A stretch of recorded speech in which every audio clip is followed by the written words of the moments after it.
வணக்கம். அஞ்சிலே ஒன்று பெற்றான், அஞ்சிலே ஒன்றைத் தாவி, அஞ்சிலே ஒன்று ஆறாக ஆருயிர்க்காக ஏகி, அஞ்சிலே ஒன்று பெற்ற அணங்கு கண்டு அயலார் ஊரில், அஞ்சிலே ஒன்று வைத்தான் அவன் நம்மை அழித்து காப்பான். நீங்கள் உடனே யோசிப்பீங்க, இப்போ இவர் என்ன சொன்னார் அப்படின்னு கொஞ்சம் யோசனையாக இருக்கும். இது கம்பன் அனுமனை போற்றி பாடுகின்ற துதி.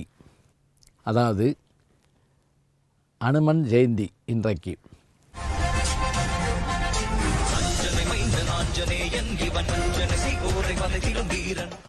இந்த நல்ல நாள் எப்படி கொண்டாடப்படுகிறது என்று சொன்னால், மார்கழி மாதத்தில் அமாவாசை வருகின்ற மூல நட்சத்திர தினத்தில் இந்த அனும ஜெயந்தி கொண்டாடப்படுகிறது. அனுமன் யார், அனுமனை பற்றிய செய்திகள் என்ன என்பதை நாம் காண இருக்கிறோம். அதாவது தன்னை பற்றி மிக அழகாக அறிமுகம் செய்கிறார் ஆஞ்சநேயர். ராமனும் இலக்குவனும் சீதையை தேடி கிஷ்கிந்தையை நோக்கி வந்தபோது அவள் எங்கிருக்கிறாள் என்று தெரியாது. ஆனால் சபரி என்கின்ற மூதாட்டியினுடைய சொல்லின்படி சுக்ரீவனையும் மற்ற படையினரையும் காண வருகிறார்கள். அப்படி வந்தபோது வருவது யார் என்று தெரியாமல் பயந்த சுக்ரீவன் அனுமனை அனுப்புகின்றான். அனுமன் தன்னுடைய சுயவடிவில் போகாமல் ஒரு அந்தன சிறுவன் போல வந்து தன்னை பற்றி அறிமுகம் செய்து கொள்கிறார். என்னுடைய தந்தையின் பெயர் வாயு, தாயார் பெயர் அஞ்சனை, என் பெயர் ஆஞ்சநேயன்.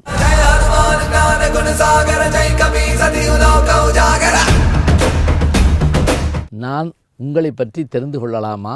என்னால் ஆகின்ற உதவி ஏதேனும் உங்களுக்கு உண்டா?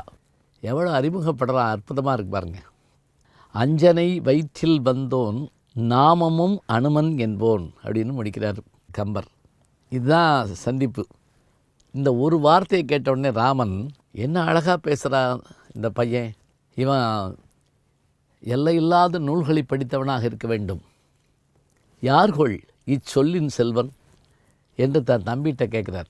சொல்லின் செல்வன்கிற பட்டம் பாருங்க, ராமனால் ஆஞ்சநேயனுக்கு தரப்பட்ட பட்டம். இப்போ நமக்கு அறிமுகமே இப்படி தான் ஆகிறார். இதுக்கு பிறகுதான் அவரை பற்றி பார்க்க போகிறோம். சரி, நான் முதல்ல சொன்ன பாட்டு என்ன என்றால், அந்த பாட்டை தனியாக 1 மணி நேரம் பேசலாம். பஞ்சபூதங்களை உள்ளடக்கி அந்த செய்தியை சொல்லுகிறார். எப்படி? அஞ்சிலே ஒன்று பெற்றான், நிலம், நீர், நெருப்பு, காற்று, ஆகாயம். இந்த 5 பூதங்களில் ஒன்று காற்று. காற்று வாயு பகவான், வாயு பகவானுடைய மகனாகிய ஆஞ்சநேயன். அஞ்சிலே ஒன்று பெற்றான், அந்த வாயுவினுடைய புத்திரனாகிய அனுமன் அஞ்சிலே ஒன்று பெற்றான். அஞ்சிலே ஒன்றை தாவி, நீர நிறைந்த கடலை தாவி. அஞ்சிலே ஒன்று பெற்றான், அஞ்சிலே ஒன்றை தாவி, அஞ்சிலே ஒன்று ஆறாக, ஆறுனா வழின்னு அர்த்தம், ஆகாயத்தின் வழியாக. இப்போ என்னென்ன வந்துருச்சு? காற்று வந்துருச்சு, நீர் வந்துருச்சு, ஆகாயம் வந்துருச்சு. அஞ்சிலே ஒன்று பெற்ற அணங்கு, அணங்குன்னா பெண். யார்? மண்மகள் பெற்றவள் சீதை. அதனால் மண்ணை பற்றி சொல்கிறார். அஞ்சிலே ஒன்று பெற்ற அணங்கு கண்ட அயலார் ஊரில் அஞ்சிலே ஒன்று வைத்தான். இலங்கையில் போய் சீதையை பார்த்து மோதிரத்தை கடையாளியை கொடுத்துட்டு அந்தம்மா கொடுக்குற சூடாமணியை வாங்கிட்டு அதோடு திரும்பி வராமல் இலங்கையில் ஒரு சாகசம் பண்ணி நெருப்பு வச்சுட்டு வர்றான். அப்போ நெருப்பு வைக்கப்பட்டது இலங்கையில், சென்றது ஆகாய வழி, கடந்தது கடலை. அவன் வாயு புத்திரவன். யாரிடத்திலே கொண்டு கொடுத்தான்? மண்மகளாகிய சீதை இடத்திலே கொடுத்தான். காற்று, ஆகாயம், நீர், மண்மகளாகிய சீதை, பிறகு அந்த அங்கே வைத்தது நெருப்பு. இது அத்தனையும் சேர்ந்தது இந்த பாட்டில் இருக்குதுங்க. அவன் நம்மை அழித்து காப்பான். சரி, இதுக்கு முதல்ல இன்னொரு செய்தியை சொல்லணும். இந்திரஜித்தன் பிரம்மாஸ்திரத்தை பயன்படுத்திய போது இலக்குவன் உட்பட அத்தனை வானர வீரர்களும் மயங்கி வீழ்கிறார்கள், இறந்துபட்டார்கள் என்றே சொல்ல வேண்டும். அந்த நேரத்தில் வேகமாக ஓடி வந்த ஜாம்பவான் என்கின்ற அந்த மூத்த கரடி விபீஷணனை பார்த்து, அனுமனுக்கு ஒன்றும் ஆகவில்லையே என்று கேட்டவுடன் அவன் வியந்து போனான். மற்றவர்களுக்கு, குறிப்பாக இலக்குவனுக்கு ராமனுக்கு ஒன்றுமாகவில்லை என்று கேட்காமல் அனுமனை பற்றி மட்டும் ஏன் கேட்கிறாய் என்று கேட்டவுடன், அவன் ஒருவன் பிழைத்திருந்தால் நம் அத்தனை பேரையும் காப்பாற்றி விடுவான். இப்போ நமக்கு புரியுதுங்களா அனுமனுடைய பெருமை என்னன்னு? நான் கற்ற வரையிலே, எனக்கு தெரிந்த வரையில், கடல் தாண்டிய கதாநாயகன் என்ற தலைப்பிலே ஏவிஎம் அறக்கட்டளையில் நான் பேசியிருக்கிறேன், நூலாகவும் வந்திருக்கிறது.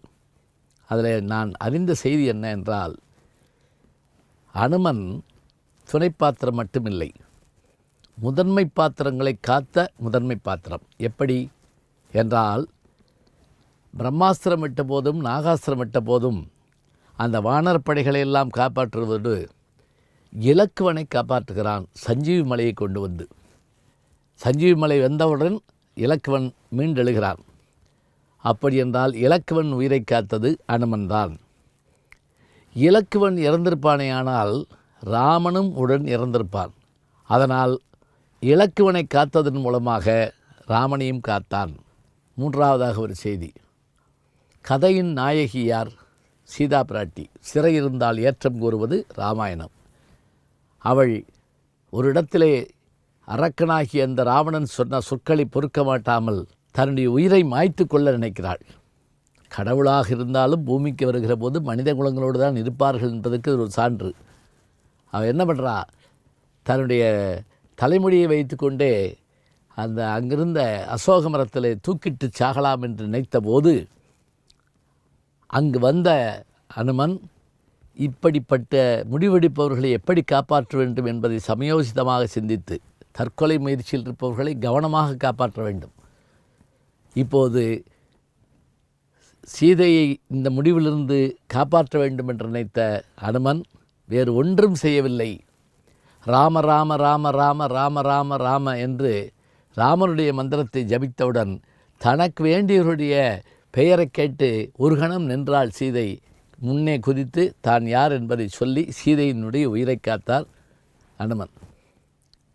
இலக்குவன், ராமன், சீதை மூவருடைய உயிரை காத்தது அனுமன். நான்காவதாக போரெல்லாம் முடிந்து ராவணன் அழிந்து அயோத்திக்கு புறப்படுகிற போது அங்கு முனிவர்கள் விருந்தறிந்து செல்ல வேண்டும் என்று ராமனை அழைக்க, சொன்ன நாள் சொன்ன நேரம் தவறிவிடுமே என்று பயந்த ராமன் பரதனுக்கு கொடுத்த வாக்கு பொய்யாகிவிடுமே என பயந்து அனுமனை அழைத்து, நீ வாயு வேக மனோவேகமாக சென்று அங்கே பரதன் உயிரை காக்க வேண்டும், ஏனென்றால் அவன் நெருப்பிலே விழுந்து தன்னை மாய்த்து கொள்வான் என்று சொல்ல, அதே போல விரைந்து சென்று பறந்து சென்று பரதன் முன்னே மண்டியிட்டு வணங்கி, நான் ராமதூதுவன் வந்து கொண்டிருக்கிறார், நீங்கள் இந்த நாளில் ஏதேனும் தவறான முடிவு எடுக்க வேண்டாம், வந்து விடுவார் என்று சொல்லி பரதன் உயிரையும் காத்த பெருமை அனுமனுக்கு உண்டு. பரதனை காத்து, சீதையை காத்து, இலக்குவனை காத்து, மூவரை காத்ததால் ராமனையும் காத்த அந்த அனுமன் நம்மையும் காப்பான் என்பதுதான் உண்மை.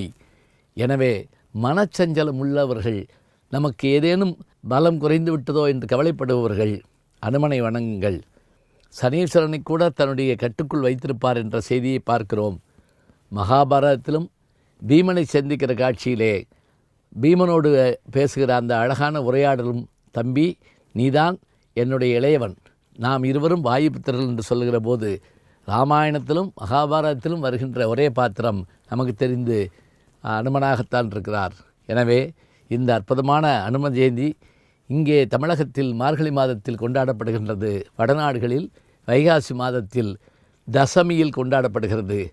எந்த வகையில் பார்க்கிற போதும் அனுமனின் பெருமைக்கு நிகர் அனுமனே என்று நாம் சொல்லலாம். நான் முதலாக சிங்கப்பூர் செல்கிற போது நான் முதலில் வணங்கி சென்றது ஆஞ்சநேயரைத்தான். ஏனென்றால் அவர்தானே முதலில் கடல் தாண்டிய கதாநாயகன். எனவே அயலகம் செல்கிறவர்களும் அனுமனை வணங்கிவிட்டு செல்லலாம். அனுமனை மீண்டும் வணங்குவோம். நல்ல செய்திகளை நாளும் சிந்திப்போம். நாளை சந்திப்போம். நமோ ஆஞ்சநேயம், நமோ திவ்யகாயம், நமோ வாயுபுத்திரம். வணக்கம். ஜி ஞானசம்பந்தன் யூடியூப் சேனல் பாருங்கள். உங்களை தேடியே உங்கள் வீட்டுக்கு வருது. கேட்காம ஒரு விஷயம் உங்களை தேடி வருது பாருங்கள், அதை பிடிச்சி வச்சுக்கோங்க. நம்முடைய யூடியூப் சேனலில் சேர்ந்து Instagram, Facebook, Twitter, blog, WhatsApp channel என்று அத்தனையிலும் நான் முன்தொடர்ந்து செல்கிறேன். நீங்கள் பின்தொடர்ந்து வாருங்கள்.